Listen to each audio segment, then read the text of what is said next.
acara tamu, talenta alumni dan mahasiswa Unri. Hari ini kita kedatangan tamu yang ya sangat luar biasa. Seperti biasa, pastinya mahasiswa berprestasi. Namanya Bima Diokta Alparizi, merupakan mahasiswa Fakultas Kedokteran. Semester berapa sekarang? Semester 5 Kak. Semester 5. Dio ini panggilan akrabnya Dio, Iya benar. merupakan juara 1 esai ilmiah mengenai Islamic Medicine Scientific Competition and Collaboration Seminar di 2023. Ini eventnya nasional. Nasional Kak. Nasional. Di mana seminar tersebut mengangkat tema mengenai Implementing Healthy Islamic Lifestyle to Maintain Cardiovascular Health and Reduce Cardiovascular Disease Risk. Oke, bahasa Inggris saya belibet sekali ya. Sebelumnya boleh Dio perkenalkan diri dulu sendiri. Tadi kakak memperkenalkan secara gambaran umum. Boleh silahkan. Oke, perkenalkan Kak, nama saya Bima Diokta Alparizi. Pada kali ini saya seorang mahasiswa kedokteran di Universitas Riau, menempuh udah semester 5.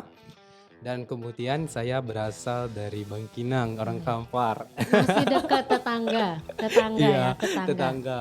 Kemudian di sini untuk kedepannya sih kalau seandainya perkenalan nggak ada lagi ya Kak, itu aja ya. Itu Iya, saat ini iya, ya. iya, Masih semester 5 jadi belum banyak. iya. Tapi kita nggak tahu nih, walaupun semester 5 nih, Dio punya apa aja nih selama semester 5. Nanti kita akan bahas-bahas Oke, itu. Oke. oke. Dan semoga semua yang kita bicarain dan obrol dengan Dio ini memiliki manfaat ke depannya karena ini mempengaruhi tentang kesehatan kita. Kaula muda, anggap aja saya masih muda, seumuran dengan Dio yang pastinya harus menjaga kesehatan untuk masa depan kita semua. Oke, mungkin sedikit nih, saya punya artikel sedikit mengenai kardiovaskular ya. Iya Kak. Ya, kardiovaskular ternyata bukan hanya sekedar kayak umumnya kardiovaskular jantung ya, Iya, orang-orang taunya. benar. Jantung mungkin umumnya Mm-mm. jantung ya. Mm-mm. Tapi banyak lagi nih yang mengaitkan dengan jantung itu tidak hanya ada gagal jantung pada umumnya, Iya. pada umumnya ada stroke sampai dengan aritmia. Saya nggak tahu itu aritmia. Jelas Aritmia. dari yang saya dapat katanya aritmia. Nanti mungkin kalau mau tahu aritmia kita tanya nanti sama Dio. Nah, Iya, sebelumnya kita mau amin. nanya nih, arti dari kardiovaskular nih, bukan arti sih ya. Kardiovaskular itu apa sih sebenarnya? Oke Kak, sebenarnya kalau kardiovaskular itu kan ada dua Hmm. kata, kardio Hmm. sama vaskular. Ah. Kardio itu artinya kalau kita dengar kardio berarti jantung kan. Kalau Oh, olahraga kardio berarti yang berhubungan dengan jantung Hmm. gitu. Kalau vaskular berarti pembuluh darah. Hmm. Jadi kalau seandainya kita membahas tentang kardiovaskular berarti itu merupakan ilmu yang mempelajari tentang jantung dan pembuluh darah Oke. gitu. Jadi kalau seandainya kakak tadi sampaikan nih terkait dengan penyakit-penyakitnya ada kayak penyakit aritmia, ada penyakit gagal jantung. Kalau orang-orang sering dengarnya angin duduk, pernah dengar gak? Angin duduk Iya, ya, tapi iya. itu bahasa kita ya. Benar. Nggak tahu ilmiahnya Kalau apa tuh. ilmiahnya, kalau seandainya kami itu di kedokteran bilangnya itu angina pectoris. Oh, namanya, angin. ya. Tapi ada anginnya Ah, iya. juga. Cuma nggak duduk ya, pektoris Iya, ya. iya. Bener-bener. Bener banget. Hmm. Jadi kalau seandainya kardiovaskular itu sebenarnya ilmunya banyak. Jadi tentang jantung dan pembuluh darah kita semua. Oke. Tadi kata kakak ada kakak singgung juga ya terkait dengan stroke. Sebenarnya stroke itu merupakan sebenarnya kalau kita di kedokteran itu jatuhnya ke neurologi, ilmu saraf. Iya. Ilmu saraf. Ya, kalau seandainya kenapa sih kaitannya sama jantung juga? Karena tadi ada kata pembuluh darah, iya kan Kak? Iya, Jadi betul, ada betul. pembuluh darah. Jadi maksudnya itu kayak kenapa bisa stroke? Mungkin karena adanya nanti gejala-gejala gangguan metabolik yang bisa mengakibatkan kondisi stroke gitu. Oke, ini buat nih kita tadi nggak tahu nih tiba-tiba taunya stroke itu gara-gara pecah pembuluh darah Iya, umumnya, benar. atau tensi terlalu tinggi. Iya, benar ya, banget. hipertensi. Iya, benar. Umumnya, Iya. umumnya. Tapi Iya. ini ada pengetahuan baru nih ternyata benar. ya. Sekarang nih ya, saya bingung juga sih. Jantung, Mm-mm. banyak loh sekarang yang umurnya middle ya, bukan Iya, bukan yang benar gold. banget. Itu sudah mendapat gejala penyakit jantung. Nah, itu tuh sebelumnya pasti punya rekam medis, bukan rekam medis ya, pola hidup ya Iya, sebelumnya yang akan mempengaruhi masa depan. Nah, itu tuh gimana tuh? Kenapa nih masih umur middle age ya, tapi udah kena tuh yang namanya serangan jantung. Oke Kak, sebenarnya dari hasil penelitian ini dari jurnal-jurnal dari dokter-dokter yang menyatakan gitu. Akurat nih berarti ya. Akurat ya. Iya, akurat. Nggak apa-apa, Jadi sebenarnya tuh ada apa-apa. beberapa faktor yang bisa mempengaruhi kenapa sih kayak sekarang adanya perbedaan umur antara sekarang kok bisa mengakibatkan lebih ke media age. Sedangkan dulu orang umurnya udah tua-tua baru kena penyakit jantung. Iya. Sebenarnya tuh ada beberapa. Yang pertama pertama obesitas. Kita tahu kan kalau seandainya anak-anak sekarang ini kan makannya itu sangat apa ya Kak, makannya fast food dan sebagainya, Oh, iya, kondisinya kadar kolesterolnya kita nggak tahu dan sebagainya, kadar kalori itu bisa mengakibatkan obesitas. Yang kedua, sekarang ini kan kadar hipertensi. Sebenarnya hipertensi itu bukan hanya orang yang marah-marah gitu Iya, iya, hipertensi. iya, Kalau orang kan benar-benar. kaitan ini marah-marah mudah tekanan darah Darah tinggi. tinggi ya. Padahal enggak, itu terkait dengan juga makanan-makanan. Kan sekarang orang suka makan micin-micin ya Iya, ataupun anak generasi micin iya katanya generasi kan. micin benar. Iya. Terus itu dibilang akan garam tinggi, kadar garam tinggi itu bisa memicu adanya hipertensi.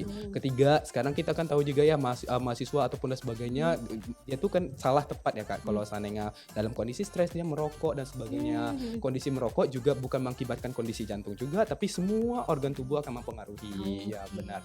Yang keempat itu adanya kondisi namanya kita dengar adanya Kakak pernah dengar kadar Apa? kolesterol tinggi? Iya, Nah, itu benar. kalau kami itu bilangnya ada namanya hiperlipidemia atau Aku udah suka sekali. dislipidemia. Oke. Jadi kadar dislipidemia itu kondisi di mana kadar lemaknya itu terlalu tinggi terkhusus kadar kolesterolnya. Kan kakak pernah dengar nggak kolesterol jahat, Iya, saya kolesterol pernah. baik Iya. gitu ya. Jadi sebenarnya kayak kolesterol baik itu kalau kita namanya HDL, Iya, HDL namanya sama high HPL ya. enggak LDL. Oh, LDL iya benar-benar LDL. Dengan LDL high density lipoprotein sama low density lipoprotein. Jadi yang membahayakan itu yang kita kenal sebagai kolesterol jahat, orang awam bilang itu kalau kami LDL. Jadi LDL tuh banyak tuh dapat Kak kalau seandainya kita minyak jelantah, minyak berulang, kalau gorengan-gorengan itu sangat tinggi kadar kolesterolnya. Jadi hal-hal tersebut lah yang bisa memicu adanya kondisi mengakibatkan resiko kardiovaskular. Kalau dia sendiri mau konsumsi? Enggak, kalau seandainya mungkin kalau seandainya merokok enggak, kalau seandainya makanan insya Allah lah Kak udah mulai diatur lah ke kondisinya bagaimana. Karena sudah mulai mengerti. Iya, Tapi tetap ya, micin tuh susah iya. sekali. Sebenarnya kalau seandainya kita makan tuh kalau cheating day ya Ya. it's fine aja ya Kak. Ya. Kalau mungkin kita nggak mungkin dalam seminggu mungkin kita mengapresiasi diri kita dengan adanya makanan sehat. Mungkin satu hari mungkin ada waktu Cheating malamnya day. cheating day Oke. gitu. Benar. Oke. Nah, ini salah satu berarti bukan salah satu sih. Tema yang diangkat dari kompetisi itu kan kardiovaskular Iya. nih. Berarti Dio memahami sedikit banyaknya Iya dong. benar. Boleh dong diceritain tulisannya Dio ini apa? Oke Kak, sebenarnya intermezzo dulu nih. Iya, boleh. Dio sebenarnya cita-cita dari dulu jadi jantung pembuluh darah. Wih, Doakan ya Kak. spesialis ya. Ya spesialis Amin. jantung pembuluh darah. Kalau orang kenanya SPJP, tapi orang bilang jantung pembuluh darah bukan jantung pembuluh darah Kak, bilang jantung paru. Oh, jantung Iya. paru. Padahal itu salah, namanya jantung pembuluh darah. Oke. Jadi itu intermezzo aja ya. Not ya. Iya. Itu pembelajaran Iya. ya. Jadi kebetulan di topik itu sebenarnya lagi hektik-hektiknya karena lagi ujian tapi tiba-tiba kayaknya pasti mencoba aja ya Kak kayak apakah ada peluang atau enggak karena lumayan juga kan dari Brawijaya yang ngadain berarti acaranya besar dan sebagainya. Kebetulan itu topiknya tuh ada tentang mengkaitkan subtemanya terkait implementasi teknologi dengan adanya pencegahan dari penyakit kardiovaskular tapi dengan berbasis adanya mungkin nilai Islami. Jadi dia berpikir ini kan sebenarnya kalau esai ilmiah ini salah satu contohnya kita futuristik Kak. Maksudnya itu kayak kita menciptakan inovasi tapi bisa lah kayak diimplementasi ada dasar teori mungkin itu bisa dikembangkan ke depannya gitu. Jadi dia berpikir sebenarnya apa sih? Oh, dia melihat yang pertama kali berpikir itu adalah terkait dengan masalah hipertensi Kakak bilang. Tapi hipertensi di sini ada namanya undiagnosed hypertension. Jadi hipertensi yang tidak terdiagnosis. Ternyata dari hasil riset penelitian Indonesia itu dari hasil studi 76% itu mengakibatkan undiagnosed hypertension Kak. Jadi dapat dikatakan antara 10 orang 7 yang mendeteksi hipertensi, 7 diantaranya tidak terdeteksi. Berarti bayangkan aja karena kita tahu kalau hipertensi itu penyakit silent killer ya Kak. Ya, Silent killer tuh maksudnya silent disease ya. jadi maksudnya itu dia pembunuh. Dia pembunuh tapi dia diam, dia nggak mengakibatkan manifestasi atau mengakibatkan gejala. Iya. Jadi tertarik nih, oh iya kena. Jadi kan kalau seandainya kita kan sebenarnya ada latar belakang dulu kan Kak. Oh ini lihat masalahnya undiagnosed hypertension tinggi. Sebenarnya gimana ya caranya? Kayak kenapa sih? Apa masalahnya? Kenapa masyarakat Indonesia kenapa kok nggak mau ya berobat? Oh ternyata ada beberapa nih studi juga kan menyatakan ada beberapa faktor risiko yang mengakibatkan orang itu tidak bisa pergi atau ingin mendeteksi. Ternyata dari hasil studi ada alasannya. Pertama karena daerahnya jauh, kemudian akses kesehatannya terbatas, kemudian ketiga mungkin akibat dari emang ada pengaruh dari edukasi ataupun persepsi masyarakat mitos dan sebagainya. Banyaklah yang menyatakan tersebut ada 7 faktor tapi itu yang tertinggi. Jadi kemudian dia berpikir sebenarnya ada nggak ya teknologi yang kemungkinan bisa membuat masyarakat itu bisa mendeteksi penyakit hipertensi sendiri dan tidak perlu keahlian khusus. Setiap orang bisa menggunakannya kan. Kalau misalnya kakak pernah nggak ngukur? Iya kan? Nah, Kalau tensi. ngukur tensi, kalau ngukur tensi orang biasanya harus ada perawat atau tenaga kesehatan lah yang bisa melakukannya. Ataupun yang menengah ke atas punya alatnya sendiri. Benar ya gitu kan. Lagipun alatnya itu kan kita nggak tahu juga cara interpretasinya gimana gitu. Jadi dia berpikir Kak gimana caranya ya bagusnya gimana. Jadi dia pikir adanya suatu namanya sensor fotoplastimografi atau sensor PPG namanya. Jadi sensor PPG ini dia tuh mudah Kak. Jadi sensor PPG itu kita cuman pakai dengan sinar LED. Kita cuman diberikan cahaya di sini. Ternyata kan kita rupanya pembuluh darah ini bisa memantulkan cahaya. Jadi dengan ada yang memantulkan cahaya itu nanti ada namanya itu fotodetektor yang terdapat di sana. Fotodetektor itu akan mengubah cahaya tadi ke listrik. Jadi dia akan jadi dibantu dengan nanti ada sensor PPG dibantu dengan terintegrasi dengan AI, artificial intelligence. Jadi kan karena kita lihat zaman now sekarang kan pemanfaatan AI itu kan sangat tinggi. Jadi gimana? Rupanya ada juga penelitian yang membuktikan pemanfaatan dengan AI ini bisa digunakan untuk pengukuran daripada kadar hipertensi, bisa mengukur faktor resiko, mengukur dan sebagainya yang dapat bermanfaat. Jadi dengan terintegrasi AI ditambah lagi namanya IoT, Internet of Things. Maksudnya itu apakah Internet of Things itu merupakan kayak kita bisa menyimpan atau bisa sebagai menyimpan data secara real time. Jadi data itu masuk akan disimpan. Sebenarnya IoT ini apa fungsinya Kak? IoT ini sebenarnya fungsinya untuk bisa mengirimkan data untuk membatasi jarak. Tadi kan dia menyampaikan terkait dengan masalah jarak ya kan Kak. Jadi masalah jarak tadi akibat dari jarak yang kondisi yang jarak tadi terbatas. Jadi pasien hasil yang data real time tadi didapatkan dari hasil sensor tadi, bias sensor tadi akan terkirim ke dokternya. Iya. Jadi sebenarnya apa sih dalam yang menjadi suatu inovasi yang bisa diterapkan kepada kali ini mungkin ya sebagai keterbaharuan novelty-nya itu ada 3 fitur unggulan. 3 fitur unggulan itu yang pertama itu adalah prediktor diagnostik. Prediktor diagnostik tadi untuk bisa memprediksi apakah orang ini dia terkena hipertensi kah, darahnya tinggi kah, atau ada nggak faktor risiko yang mencetuskan dia apakah dampak komplikasi ataupun gejala penyakit yang dialaminya. Yang kedua itu ada kontrol. Kakak tahu nggak kalau seandainya di Indonesia itu kayak tingkat kepatuhan minum obat itu rendah. Rendah sekali. Iya. Pernah ada momen tuh yang kayak besok mau ketemu dokter, malamnya dia gas itu minum obat. Bener itu banget. Kan pada saat cek lab biasanya. Iya benar. Waktu cek lab tiba-tiba turun turun drastis. Pasti dokternya curiga dong nggak bisa diguna-guna. Dokternya pasti tahu ya. Betul. Jadi apalagi tuh kayak yang kedua itu terkait dengan masalah hipertensi nih. Orang kalau dokter itu nggak ada benarnya ini disuruh minum kok tiap hari. Kakak perlu diketahui ya kalau penyakit hipertensi itu merupakan penyakit yang tidak bisa sembuh. Tapi penyakit yang bisa dikontrol. Sama dengan penyakit DM itu nggak akan pernah sembuh tapi cuma bisa dikontrol. Cara pengontrolnya bagaimana? Kontrolnya bisa dengan pola gaya hidup yang kita bahas tadi ataupun bisa dengan gaya yang kedua, penggunaan obat medikamentosa. Jadi dapat dikatakan rupanya dari hasil data didapatkan kepatuhan minum obat di Indonesia itu rendah. Karena sehingga mengakibatkan dia betul kata Kakak, tiba-tiba kalau takut nih waktu mau konsul ke dokternya minum obat, tiba-tiba kalau kita minum obat hipertensi kan obatnya anti hipertensi kan Kak. Kalau banyak-banyak jadi hipotensi. Terlalu rendah. Jadi gejalanya lain atau sebagainya.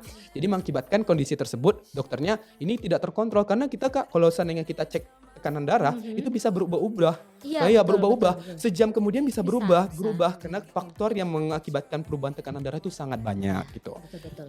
Jadi akibat hal tersebut jadi dokter tadi kan adanya fitur kontrol minum obat. Jadi fitur kontrol minum obat ini ada nanti namanya fitur bukti, dia harus ngupload bukti minum obat. Tapi buktinya gimana kalau seandainya dia memverify itu benar-benar orangnya atau enggak. Ada metode face recognition ya. Kita tahu kan ya kalau nggak bisa ditipu dong. Ya pada awal dia daftar dia harus ada face recognition dulu. Ada face recognition, dia kalau seandainya benar dia minum obat ya silakan. Terus checklist kalau enggak akan ada fitur terus akan mengakibatkan dia akan bunyi mengingatkan hingga kalau seandainya dia enggak minum obat itu data minum obatnya akan terkirim langsung ke dokter. Jadi nanti dokternya nanya ibu udah pernah minum obat enggak? Jadi ditengoknya nah ini ibu iya dok saya minum obat tapi yang dari data nggak bisa jadi kayak itu lebih konkret ternyata dokternya tahu kenapa kondisi ibu ini nggak membaik ternyata karena ya tadi minum obatnya nggak bisa terdeteksi atau minum obatnya tidak terkontrol ataupun tidak setiap hari. Dan yang terakhir ketiga karena dikaitkan dengan dia ada namanya kaitkan dengan berbasis Al-Quran dan hadis ya. Sebenarnya berbasis Aqoanda Hadis itu yang ketiga tuh namanya fitur namanya tangani hipertensi. Tangani hipertensi itu dilakukan secara holistik. Holistik tuh maksudnya secara menyeluruh Kak gitu. Jadi pertama kali rupanya kan kita tahu tadi penyebab utamanya karena edukasi masyarakat ya Iya, Kak. betul betul. Dia kan berpikir juga kalau Kakak sebenarnya berpikir banyak banget gitu mitos atau hoax yang banyak tersebar di masyarakat terkait dengan penyakit hipertensi. Iya, betul. Banyak banget itu banyak tidak disebutkan mungkin kawan-kawan bisa dilihat masing-masing ya. Kalau seandainya di website itu banyak Iya. banget tuh tersedia apapun. Jadi yang pertama kali untuk bisa sebenarnya yang paling susah itu adalah mengubah pola pikir ya Kak. mindset. Sangat mindset itu sangat sulit. Tapi setidaknya dengan adanya intervensi, adanya dilakukan edukasi. Tapi edukasinya ini bukan edukasi yang kayak hanya membosankan dan sebagainya. Diharapkan di sini ada dengan video animasi, dengan bahasa yang mudah dipahami dan sebagainya. Itu yang pertama kali dilakukan sebelum dia menangani hipertensi, dia harus melihat itu tersebut. Mengapa sih kayak pengobatan hipertensi dilakukan setiap hari? Bagaimana sih konsep terjadinya hipertensi secara umumnya bagaimana? Setidaknya mengakibatkan persepsi mereka menjadi lebih baik. Oh, hipertensinya sebenarnya kayak gini Iya, gitu. betul. Dengan hal tersebut yang kedua tuh ada namanya fitur adanya tangan hipertensi. Yang kedua tuh ada fitur minum obat. Dengan fitur minum obat ini maksudnya Kak, ini dia lebih menitik beratkan kayak supaya dokter ini tahu dengan hasil prediktor diagnostik tadi kan udah tahu nih sekian dan sebagainya dia mendeteksi dan sebagainya. Dengan hal tersebut dengan dokter itu bisa menentukan oh ini pasien ini usia segini dengan kayak gini, faktor resiko segini, aku tahu pengobatan yang tepat bagaimana. Jadi lebih bagus pendekatan kepada dokternya, lebih tahu. Dan yang terakhir itu fitur namanya ada non farmako. Non farmako itu apa maksudnya Kak? Kayak dia tuh tidak melakukan pengobatan. Mungkin salah satunya dengan cara adanya relaksasi. Relaksasi ada video, musik dan terkait dengan adanya Islami ataupun adanya fitur adanya baca Al-Qur'an dan sebagainya sama seperti aplikasi-aplikasi sebelumnya diadaptasi lah untuk terkhususnya diterapkan. Jadi kebetulan itu nama teknologi saya sebut namanya Al-Hadi. Hadi ya. Dan ini sebenarnya Al-Hadi itu maksudnya dari Asmaul Husna itu Maha memberi petunjuk. Ya benar Kakak tahu ya? Semoga benar. Iya. Maha memberikan petunjuk, Maha memberikan panduan. Jadi diharapkan memberikan panduan bagi mereka untuk bisa mendeteksi kasus hipertensinya sendiri. Lebih ke memberi petunjuk supaya dibukakan pikiran untuk Benar, lebih benar. menyadari saya butuh apa, saya kenapa, Benar. dan kedepannya saya akan seperti apa. Benar kan? banget. Karena orang gampang banget bilangin gini, aduh tensi naik nih, tadi pagi anak nakal semua. Iya benar. Gampang iya kan? Benar. Padahal itu belum tentu tensinya naik, Iya. cuma marah-marah aja. Iya ya kan? benar gitu. Sebenarnya kan kayak gitu. Atau memang kayak saya pernah beberapa kali dengar nih keturunan mempengaruhi nggak sih hipertensi? Oke, dari penelitian sekarang Kak ternyata orang yang gen-gen ada beberapa gen yang mempengaruhi adanya kondisi bisa mengakibatkan hipertensi. Kakak benar, sekarang genetik itu ada lokus-lokusnya tertentu atau gen-gen iya. tertentu itu bisa mempengaruhi jika seandainya orang tuanya memiliki hipertensi itu bisa diturunkan kepada anak-anaknya. Sama itu kalau DM dan sebagainya itu bisa menurunkan Diabetes gitu. mellitus juga sama. Benar. Berarti cuma bukan mitos ya? Bukan Tapi fakta. fakta ya. Iya, Mitos benar. atau fakta? Hipertensi bisa mempengaruhi faktor keturunan. Bisa, Oke. fakta. Fakta ya, sama dengan Fakta. diabetes mellitus. Sama. Itu dengan mitos juga bilang, biasanya kalau bapaknya hipertensi, yang kena hipertensi anak perempuan. Iya ya. Enggak tahu, saya itu yang berkembang di masyarakat Iya. ya. Itu mitos atau fakta? Sekarang Dio izin klarifikasi nih Oke, Kak. boleh, Kenapa silakan. harus wanita? Kenapa harus cewek? Kita ketahui ya Nggak Kak. tahu. Sebenarnya kalau kondisi cewek itu kan dipengaruhi kadar hormonalnya, moodnya. Kan kita tahu kalau seandainya wanita tuh lebih berpikir dengan perasaan. Iya. Jadi kan laki-laki berpikir dengan logika. Iya. Jadi kalau sebenarnya di semua perasaan tuh jadi memikirkan dia jadi stres. Jadi stres itu memicu adanya hipertensi Oh, gitu. iya, tanpa Jadi disadari iya, ya. kalau laki-laki kan lempeng-lempeng Nah, aja. Laki-laki lempeng-lempeng. Iya, berpikir ini kayak misalnya aja contoh kayak udah curiga sama cowoknya gitu kan Kak. Itu udah berpikir overthinking udah kemana-mana ya udah jadinya Pembelaan diri atau iya gimana ya Kak. sih? Maaf. Ini pembelaan diri atau gimana sih ya? Oke, tapi Iya. nggak apa semuanya pasti dengan data ilmiah kan ya. Benar. Data ilmiah pastinya. Iya benar. Ini nih apa sih namanya? Inspirasi Dio nih. Iya. Dalam menulis ini apa sih sebenarnya? Inspirasi ini orang role model atau gimana ya Kak? Ya bisa orang model kayak orang terdekat saya memiliki ini, jadi saya lebih ke terlepas dari data ini ya, terlepas Iya, dari benar. data ini pasti punya nih seseorang nih yang kenapa sih orang tua saya seperti ini atau lingkungan saya nih tetangga saya nih banyak banget nih atau ibu-ibu kita bercerita nih mengenai itu tanpa ada data atau tanpa memiliki paham. Nah, Oke. tercetuslah ide itu. Oke, sebenarnya kalau inspirasinya ini Kak bukan terkait dengan temanya sih, kan ini Iya. kan kebetulan tema kardiovaskular kan. Iya, Kebetulan menyesuaikan dia ya. kan, pada kali ini kan dia ikut mengikuti berbagai macam lomba juga di Mhm, esa ilmiah terkait dengan topik berbagai macam, mhm, ada juga paru, ada juga, misalnya infeksi tropis, ada dan mhm. sebagainya. Kebetulan karena ini, menjadi inspirasi adalah kebetulan ini merupakan suatu, mata pelajaran yang sangat disukai dan Oh, sebagainya, kan kebetulan ingin menekuni di iya sana juga ya kan benar-benar Kak. ya, mau Ya, spesialis. amin. Amin ya. Bantu doanya ya. Iya, kita aminkan bersama Amin. nantinya. Jadi dan sebagainya terimbullah inspirasi. Sebenarnya, mau ini diklarifikasikan juga Kak, kenapa sih sebenarnya kan kalau bukan terkait dengan lomba ini juga, Mmm, kenapa kok bisa inspirasi ingin ikut esai ilmiah, ingin ikut iya, lomba-lomba dan sebagainya.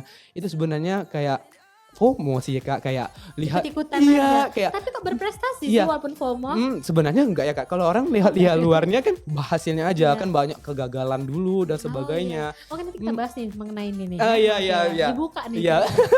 Salah satunya inspiring saya itu ada yang dari Universitas Indonesia kakaknya.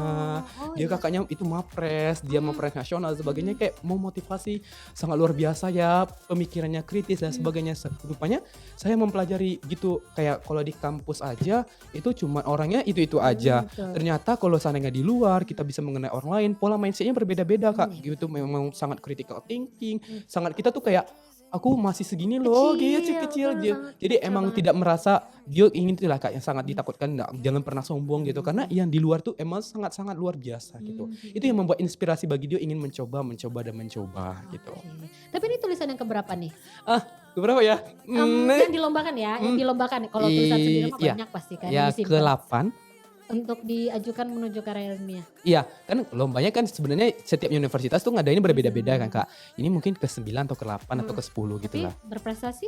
Yang berprestasi akhir-akhir inilah Oke, baru udah ya, mulai matang ya, udah mulai alhamdulillah. matang. Iya, Nah, terus tadi kan dia mhm, bercerita tuh dengan program-program yang dia bikin tadi itu. mhm, Nah, gimana tuh dari Unri sendiri mengapresiasi nih? iya. Pasti kan itu temuan nggak mungkin didiamkan begitu saja Iya, kan? benar Kalau nggak benar. dikembangkan atau tidak dimanfaatkan, berarti tidak ilmu yang berkemanfaatan ya Iya, kan? benar Jadi itu benar. gimana nih dari pihak kampus Mhm. atau dari nggak sih pakai sponsor nggak sih kemarin?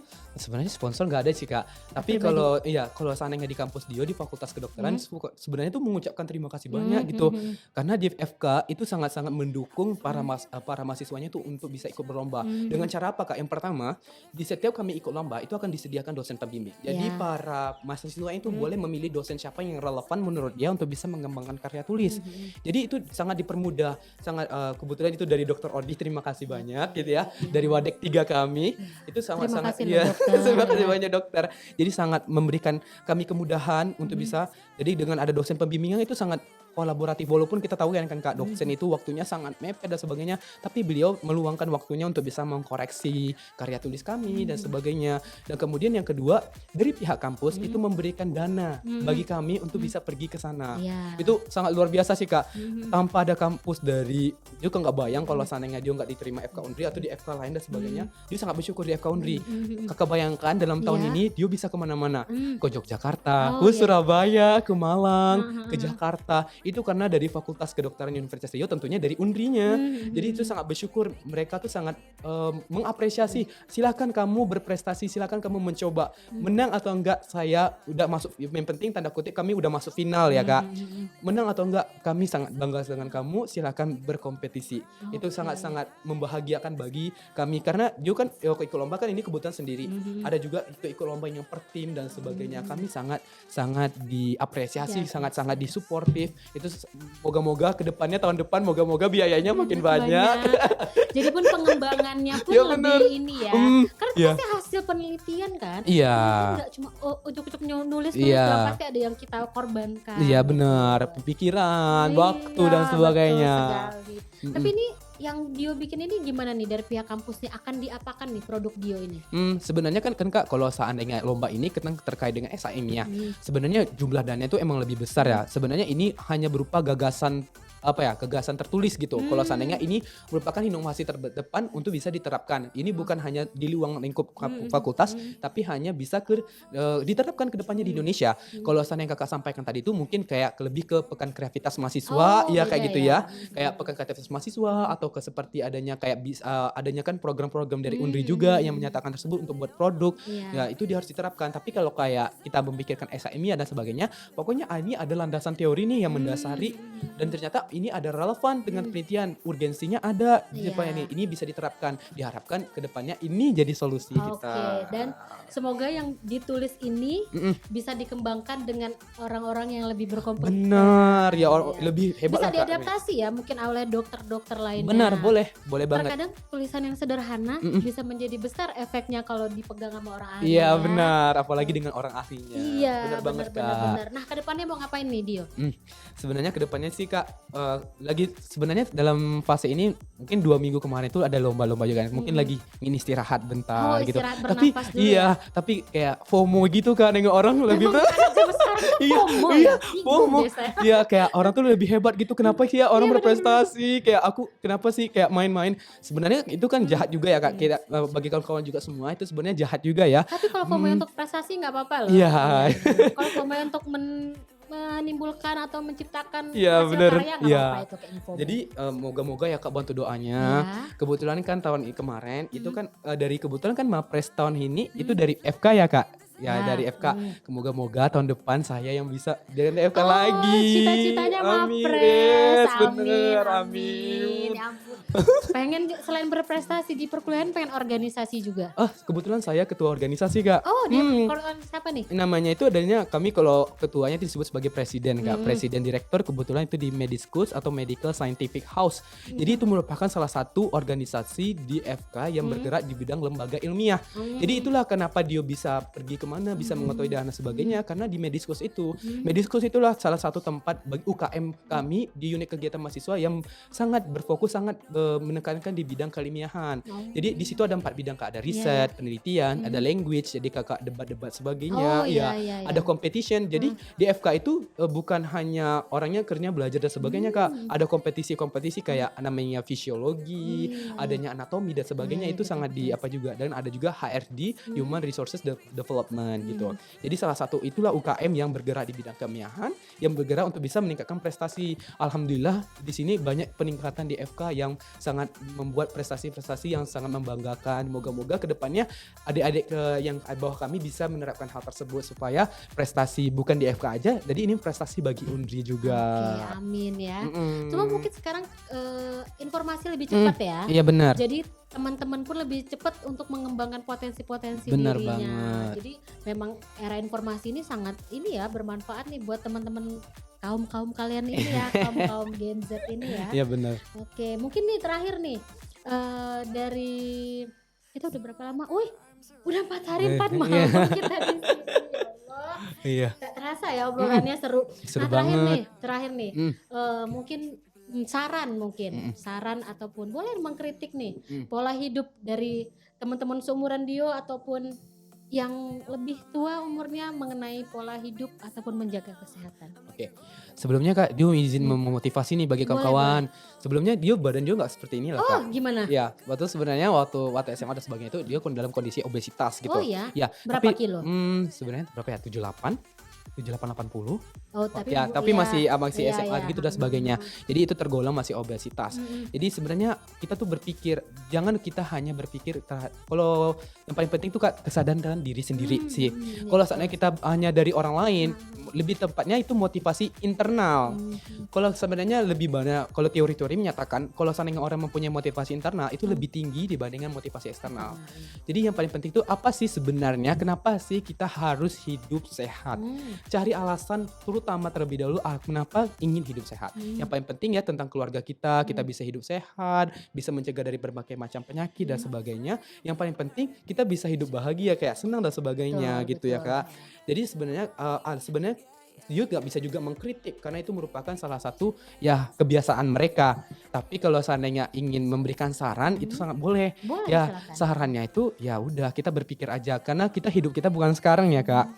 Kita berpikir untuk ke depannya apa dampak ke depannya yang diakibatkan. Contohnya aja salah satunya yang merokok. Merokok ini merupakan salah satu yang bukan hanya mengakibatkan jantung aja, yang lebih tepatnya paru, dan penyakit lain sebagainya itu bisa mengakibatkan akibat dari kondisi merokok. Mungkin dilihat aja, mungkin emang iya sulit untuk bisa terpisah atau apa ya Kak? Emang kalau seandainya zona nyaman ya Iya. namanya Kak. Iya, Zona betul. nyamannya namanya susah ya kalau emang udah nyaman, udah enak gitu. Iya. Tapi karena kita tahu dampaknya sangat besar dan sebagainya, nah mungkin kita cara tepatnya adalah mengurangi porsinya sedikit demi sedikit gitu. Mungkin ada beberapa batang, 3 batang, 2 batang, mungkin 1 batang. Besok mungkin 1 batangnya 3 kali Iya, seminggu, iya. 1 batangnya 4 kali cuma dalam seminggu, atau cuma dalam 1 minggu cuma dia sekali atau 2 kali. Itu merupakan salah satu perlu diapresiasi dalam diri kita karena kita udah berusaha, udah lebih baik gitu. Begitupun juga makanan, mungkin pada kali ini susah gitu, Iya, ya enak betul. banget gitu Iya, makannya. gorengan Iya pinggir udah. jalan. Tapi berpikir lagi ini sebenarnya gimana? Ya udah perlahan ya mungkin dulu setiap hari, sekarang ya udahlah sekali dalam 3 hari. Ya udah ini udah terasa enaknya ini udah terlepas dengan gorengan. Ya udah sekali sehari. Ya udah kalau besok cuman tiap 2 minggu cuma sekali atau setiap sebulan sekali gitu. Benar. Oke, masukan dari dia tuh menjaga pola Makan, makan khususnya. benar. Kayak apa yang kita makan tuh cerminannya akan keluar ya. Iya bener ya kan. Kalau nggak Bener. salah saya tuh Mm. salah satu pembicara yang di acaranya itu iya. yang apa sih nama yang JCR Jurus Sehat Rasulullah itu ada nggak sih? Wah, deh, kurang Ada tahu kok, Kak. saya men-searching soalnya, men-searching tuh kayaknya dia ada. Itu Iya. tuh soalnya dia bilangin apa yang kita makan tuh keluar mencerminkan diri kita kayak ada yang suka makan gorengan mukanya jadi suka berminyak kayak gitu. Katanya, Iya, ya kan. Saya nggak tahu oke. itu risetnya valid atau tidak ya, just Iya. katanya. Iya benar-benar. Oke, mungkin cukup sekian dari saya. Terakhir, makan dengan sehat, tidur dengan baik, bernafas dengan dalam, dan bergerak dengan harmoni. Salam sehat. Assalamualaikum warahmatullahi Like a wabarakatuh. golden crown, rolling high up in